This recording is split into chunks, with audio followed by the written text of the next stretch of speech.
Sa lakas ng impact, pumailalim ang kotseng ito sa likod ng isang truck bago mag-alas 4 ng madaling araw sa bahagi ng Marcos Highway sa Antipolo City. Ayon sa pulisya, masyadong mabilis ang takbo ng kotse kaya hindi na kinaya ng brake na pahintuin ito bago pa man sumalpok sa truck. Dead on the spot ang 4 na sakay ng kotse. Gumamit pa ng special equipment para matanggal ito sa ilalim ng truck.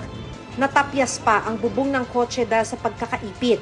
Ang magkakaibigang sakay ng kotse, edad 21 hanggang 22. Ang nagpakilalang tiyuhi ng driver tanggap na mabilis ang pagkakamaneho ni Juanito Magsino. Babait naman ma'am yung driver niyan. Nalood ng kalsada. Medyo matulin.